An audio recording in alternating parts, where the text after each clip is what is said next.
Hello everyone, I'm Neverda. Welcome to my channel. Today I'm going to be reading you my book, The Snow Day That Went Terribly Wrong. There it goes. It's available in bookstores online, and I self-published this, illustrated, and wrote it myself. So, you will be the judge of if it's any good or not. But please listen carefully. Sit down in front. You're blocking the screen. Just a minute. I can hear you. I need quiet. Okay, good, thank you.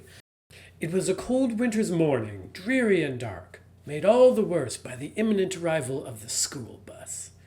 It would have been yet another boring day, except for one thing. It was a snow day. Jill, Derek, and Celeste knew what had to be done. Snowball fight! Quick as they could, they raced outside to build the biggest, best snow fort possible. Since Jill was the oldest, she had to be the bad guy and attack the fort. The big fort. She built a smaller one to attack from.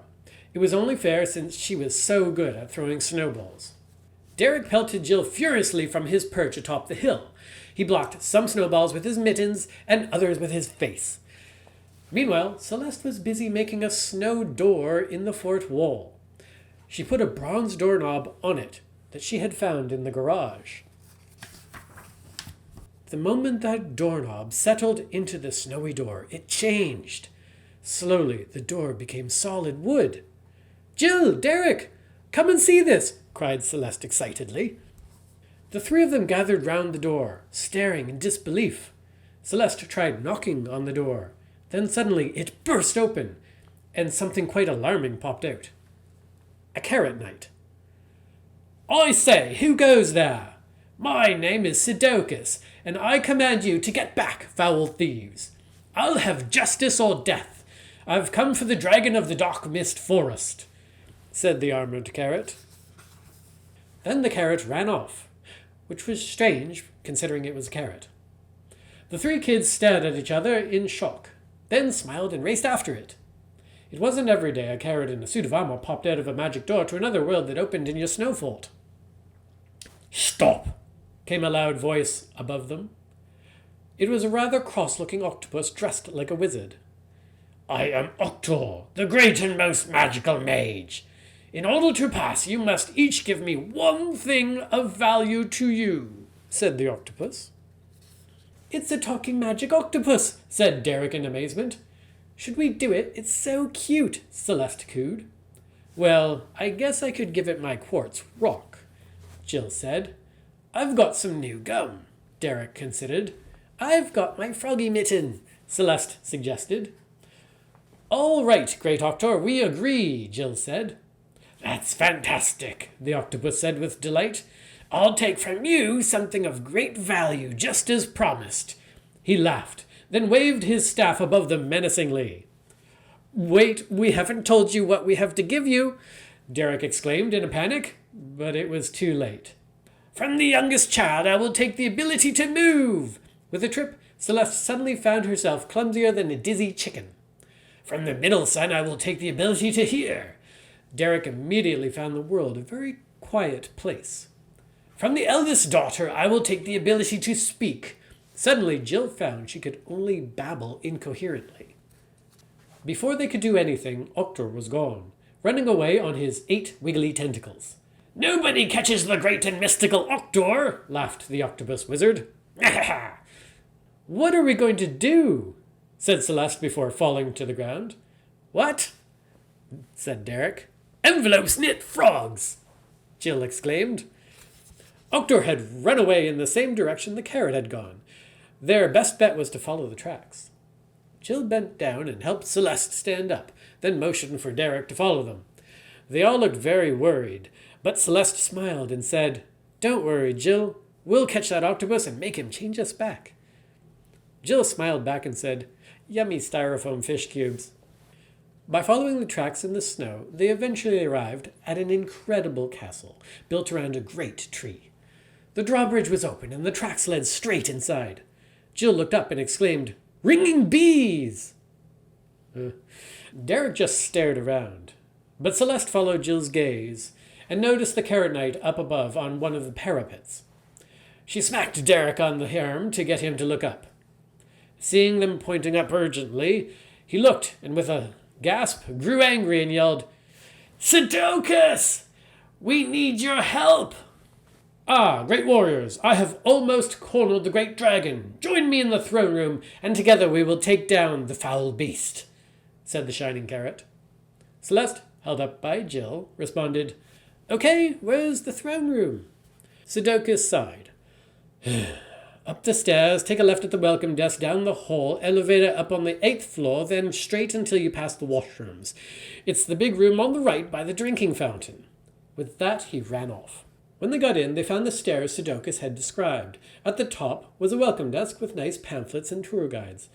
They signed the guest book and went down the hall to an elevator which took them up to the 8th floor. When they arrived, they found 2 big doors by the drinking fountain. From inside, Jill and Celeste could hear the clash of metal and the roar of some immense beast. "Baseball bubble swim!" Jill exclaimed as they entered. "We found him!" Celeste cheered, nodding at Derek. "What? Oh, look, we found him!" Derek said unnecessarily, nodding towards Sidocus. Sidocus and a monstrous dragon were locked in vicious combat. How could a tiny vegetable beat such a monster? The dragon blocked every swipe of the sword, anticipated every move by the knight. He was in trouble and needed their help. "You there, the one on the ground, take my sword," called the brave Sidocus. With a toss, he threw the sword across to Celeste, who missed it. In a panic, Derek snatched it out of the air instead and helped get it into her clumsy hands. "Only you can battle the dragon. It won't be able to protect your random movements." "I can't fight this thing," cried Celeste in fear. "Obviously," said Sidocus. "You distract it while we capture it." The dragon lunged at Celeste. She stumbled backwards and narrowly missed its biting jaws. "Derek!" she screamed. Jill! Help!" The dragon opened its mouth and seemed surprised that nothing was inside it. Searching around for Celeste, it spotted her and snarled. Just as she feared the dragon would bite, it turned its head away in pain. Jill saw the dragon's sudden reaction and noticed it only happened when Celeste's bright pink shirt showed from under her coat. An idea sprung to mind. "Furiously happy hamburgers!" Jill yelled at Derek. He shrugged, unable to hear her. Quickly, Jill used hand signs to point out the dragon's weakness and what they could do to defeat it. Derek nodded and smiled, then called out to Sidocus to join them in their plan to capture the beast. Jill, Derek, and Sidocus slowly surrounded the dragon. When they were all in place, Jill gave Derek a thumbs up, then turned to Celeste and called out to her with a thunderous voice, "Celeste, show it your Pony Ranger's shirt." Confused, Celeste fumbled to open her winter jacket, revealing the bright pink Pony Ranger's shirt beneath. The dragon squealed in pain and squeezed its eyes firmly shut. All at once, Jill, Derek, and Sidocus pulled down the tapestries from the walls and bound the beast up in them from head to foot. Pink! I can't stand pink!" With the dragon subdued, Sidocus jumped atop the dragon triumphantly. They had won! "Victory!" exclaimed Sidocus. "Now we can claim its vast treasure, which I will share with all of you." The carrot leapt down from the dragon's back and started poking around the body of the beast, looking for something. The dragon snuffled and grunted, but wasn't able to get free. "Found it!" cheered the knight, holding up a couple of colourful small baubles. "Here, take your share of the treasure."